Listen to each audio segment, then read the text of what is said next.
کتنے لوگ تھے جو ہمارے ساتھ چلتے ہوتے تھے؟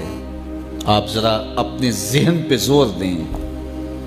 بچپن کے دوست، کلاس فیلوز، کاروباری ساتھی، گلی محلے کے لوگ، رشتہ دار، اعزاء و اقربا، آباء و اجداد، اور کتنے لوگ آپ کے مخالفین، معاندین، یہ ساری فہرست ذہن میں لائیں تو ایک دم خیال پڑتا ہے فلاں بھی چلا گیا، فلاں بھی چلا گیا۔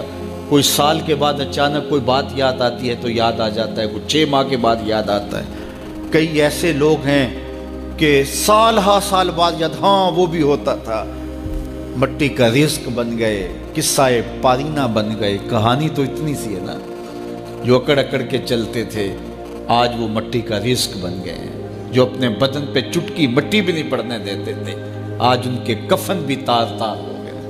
حضرت غوث اعظم فرماتے ہیں قبرستانوں میں جا کے دیکھو کیسے کیسے حسینوں کی مٹی خراب ہو رہی ہے۔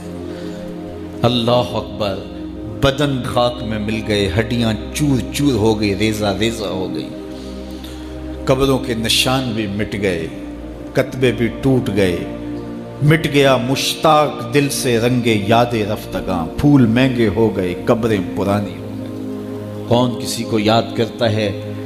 اور اسی طرح ہم مل کے مٹی کا رزق بننے والے ہیں، لیکن کوئی ایسا کام چھوڑ جائیں گے، اپنے رب سے جڑ جائیں گے، اپنے رب کے بندوں سے جڑ جائیں گے، رسول کریم کے دامن کو تھام لیں گے تو پھر موت بھی مرنے نہیں دے گی۔ پھر سر خرو اور سر بلند ہوں گے، پھر عزتوں کے تاج سروں پہ رکھے جائیں گے، وقار کی مسند پہ بٹھائے جائیں گے۔ فقیر نام تنا دا باؤ، قبر جنہ دی جیوے ہو۔ پھر قبروں پہ بھی چراغاں ہوگا جب ہم ان سے جڑ جائیں گے۔ تو یہ مختصر زندگی کی تمام تر لطافتوں کے حصول کے ساتھ گزرنی چاہیے۔ کتنے نوجوان ہیں جنہوں نے اپنی توبہ کو مؤخر کیا تھا بڑھاپے کے لیے، اور آج قبرستانوں میں دفن ہیں۔ آپ جا کے قبرستانوں میں دیکھیں، وہ سوچتے تھے کہ ابھی تو جوانی ہے، جوانی سے لطف اندوز ہو لیں، بڑھاپے میں توبہ کر لیں گے، لیکن بڑھاپا نہیں آیا، موت آ گئی۔ موت تو برحق ہے، یہ تو آ کے رہنی ہے، لیکن بڑھاپا لازمی نہیں ہے کہ ضروری آئے۔ حضرت امام غزالی نے ایک بڑی خوبصورت بات لکھی، فرماتے ہیں معاشرے میں نظر دوڑا کے دیکھو، زیادہ بچے ہیں، زیادہ جوان ہیں یا زیادہ بوڑھے ہیں؟ تو کہا آپ کو بچے زیادہ ملیں گے۔ ہر گھر میں دیکھ لیجئے، بچے زیادہ ہوں گے، جوان ان سے کم ہوں گے، بوڑھے ان سے کم ہوں گے۔ تو اگر بوڑھے تھوڑے ہیں، جوان زیادہ ہیں، تو غزالی فرماتے ہیں پھر بات سیدھی سیدھی ہے، بڑھاپے تک کوئی کوئی پہنچتا ہے، زیادہ جوانی میں چلے جاتے ہیں۔ اور کہا کہ اگر جوانوں سے بچے بھی زیادہ ہیں تو پھر اس کا مطلب بھی سیدھا سیدھا ہے کہ جوانی تک سارے نہیں پہنچتے، بہت بچپن میں چلے جاتے ہیں۔ غرہ کس پہ، ناز کس پہ، غرور کس پہ، تکبر کس پہ؟ تو یہ مختصر زندگی جو اللہ کی امانت ہے، اس کو اللہ کے نام پہ گزارو۔ جو بیت گئی وہ بیت گئی، وہ تو منہا ہو گئی زندگی سے۔ وہ مجھے رات سے کچھ لوگ میسج بھیج رہے ہیں، آپ کا پیدائش کا دن ہے، مبارک ہو، اللہ سب کو جزا دے۔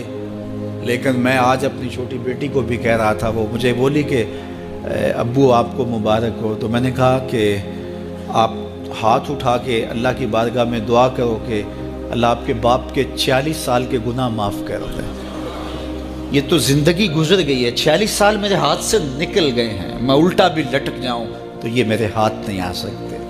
اگر میں نے اچھے گزارے ہیں تو مجھے مبارک ہو اگر قبول ہو گئے ہیں، اور اگر اچھے نہیں گزرے تو مجھے توبہ کرنی چاہیے، زندگی کی کوتاہیوں سے توبہ کرنی چاہیے۔ ہم سمجھتے ہیں ہم بڑے ہو رہے ہیں، حقیقت میں ہم چھوٹے ہو رہے ہیں۔ ہم اپنی زندگی کے اہداف طے کریں، زندگی کے مقاصد طے کریں، ساری زندگی اس کے گرد سفر کرنی چاہیے۔ کئی لوگ ساری زندگی گزار دیتے ہیں، ان کو ساری زندگی راستہ ہی نہیں ملتا کہ جانا کدھر ہے۔ وہ کیوں؟ وَأَضَلُّ السَّبِيلَ، اللہ فرماتا وہ بھٹکے ہوئے مسافر ہوتے ہیں۔ اللہ سے راستہ مانگو، آہستہ چلو لیکن منزل کا تعین کر کے بڑھو، بڑھتے رہو، منزل تمہارا استقبال کرے گی۔ آج مشکل ہے تو کل آسانیاں ہوں گی۔ تو یہ زندگی تیزی کے ساتھ کٹ رہی ہے، لمحہ لمحہ میں اور آپ موت کے قریب ہو رہے ہیں۔ قبل اس سے کہ وہ وقت آئے کوئی حجت باقی نہ رہے، مجھے اور آپ کو اپنی آخرت کی تیاری کی کوشش کرنی چاہیے۔